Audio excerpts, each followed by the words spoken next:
স্বাগত বন্ধুরা, কারিকুরির তরফ থেকে। কারিকুরি আজ তোমাদের জন্য ডিনার বা ব্রেকফাস্টের একটা তরকারি নিয়ে এসেছে। ডিনার বা ব্রেকফাস্টের তরকারি নিয়ে আমরা সবসময় চিন্তিত থাকি।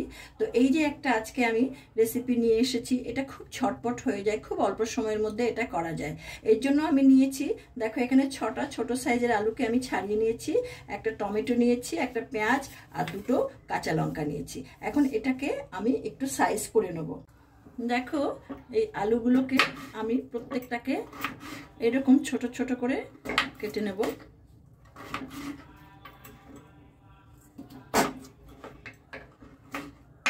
এরকম সাইজের করে আমি আলুগুলো কেটে নিচ্ছি। তো আলুগুলোকে আমি কেটে নিয়েছি, এবার আমি টমেটোটাকে কেটে নেব।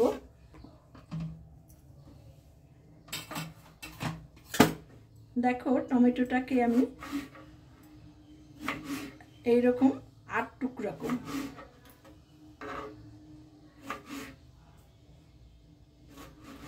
এটাকে এবার থালায় তুলে নিচ্ছি।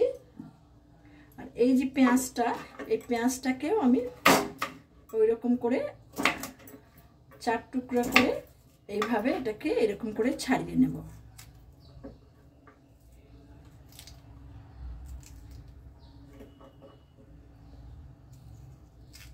এরকম ভাবে আমি পুরো এটাকে ছাড়িয়ে নিচ্ছি।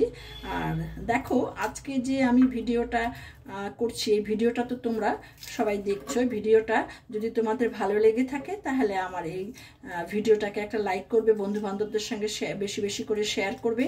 আর যে সমস্ত বন্ধুরা আমার এই চ্যানেলটিতে নতুন, আমার এই চ্যানেলটিকে এখনো পর্যন্ত সাবস্ক্রাইব করনি, তারা অবশ্যই আমার চ্যানেলটিকে সাবস্ক্রাইব করবে। সাবস্ক্রাইব করে বেল আইকনের অল অপশনটিকে তোমরা প্রেস করবে, তাহলে আমার পরবর্তী সমস্ত নোটিফিকেশনস তোমাদের কাছে সবার আগে চলে যাবে।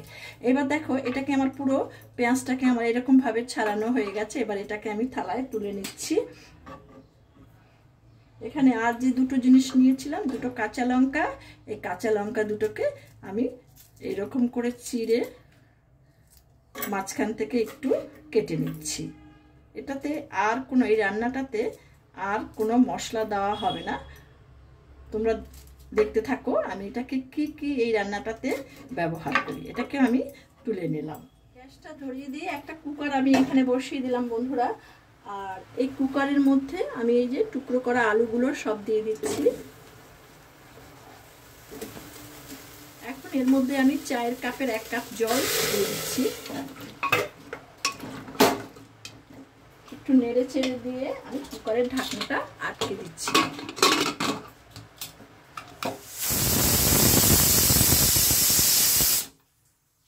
সিটি পড়ে গেছে বন্ধুরা, আমি এবার এটাকে সরিয়ে নিচ্ছি। এখন এখানে একটা কড়া বসিয়ে দিচ্ছি। কড়াটা আমার একটু গরম হবে। কড়া গরম হয়ে গেছে। এবার এতে আমি অল্প একটু সাদা তেল দিয়ে দিলাম। এই রান্নাটাতে বেশি তেলের প্রয়োজন হয় না। এই রান্নাটা খুব স্বাস্থ্যকর এবং বেশ সহজ পাচ্য। তেলটা গরম হয়ে গেছে। প্রথমে এখানে আমি 2টো শুকনো লঙ্কা দিয়ে দিলাম।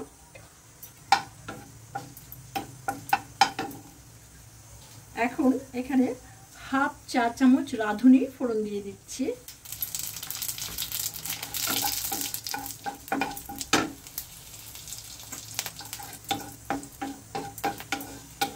ফোড়নটা আমার ভাজা হয়ে গেছে। এবার এখানে দিয়ে দিচ্ছি এই যে বড় করে কাটা পেঁয়াজগুলো।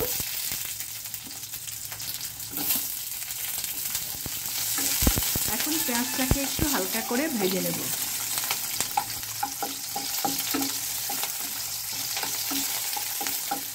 এবার এতে এই টমেটো আর কাঁচা লঙ্কা চেরাগুলো দিয়ে দিচ্ছি হাফ চা চামচ আদা গ্রেট করে রাখা।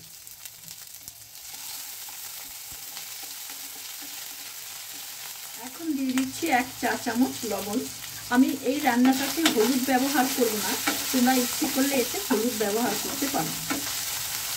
এটাকে আমি 1 থেকে 2 মিনিট একটু এইটাকে একটু হালকা করে কষিয়ে নেব।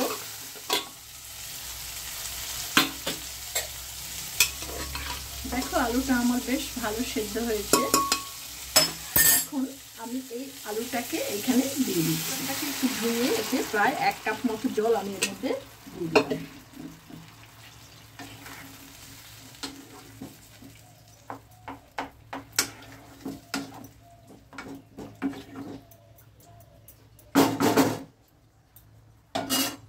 এটা একটু ফুটবে, এটাকে আমি একটু ঢাকা দিয়ে দিচ্ছি 2 মিনিটের জন্য, আর আগুনটাকে একটু মিডিয়ামে রেখে দিচ্ছি। 2 মিনিট হয়ে গেছে বন্ধুরা, ঢাকনাটা সরিয়ে দিলাম। দেখো খুব সুন্দর ফুটছে ঝোলটা আমার, আর দেখো বেশ ভালো লাগছে দেখতে। এখন এটাতে আমি একটু নিরামিষ ধরনের তরকারি তো, এই জন্য এতে আমি অল্প একটু চিনি দিয়ে দিচ্ছি। চিনি দিলে এর স্বাদটা বেশ ভালো আসবে। আর যেহেতু রুটি পরোটা এর সঙ্গে খাওয়া হবে, ইচ্ছে করে তোমরা এটা ভাত দিয়েও খেতে পারো। এই রান্নাটা রুটি পরোটা লুচি এর সঙ্গে খুবই ভালো লাগে খেতে। দেখো এটা কত অল্প সময়ে হয়ে গেল, এই রান্নাটা আমার হয়ে গেল। এবার এটাকে আমি সার্ভিং বোলে নামিয়ে ফেলবো। এইটুকু ঝোল আমি রাখবো যাতে এটা রুটি পরোটা বা ভাতের সঙ্গে এটাকে একটু মেখে খাওয়া যায়। এবার এটাকে আমি সার্ভিং বোলে নামিয়ে ফেলছি। এইরকম হয়েছে বন্ধুরা, এটাকে আমি তোমাদেরকে একটু এই সার্ভিং বোলে একটু ঢেলে তোমাদের দেখাচ্ছি এটা কেমন হয়েছে। খুব সুন্দর হালকা পাতলা হয়েছে, এটা খেতে খুব ভালো হয়। এখন আমি পুরোটা এখানে ঢেলে দিচ্ছি।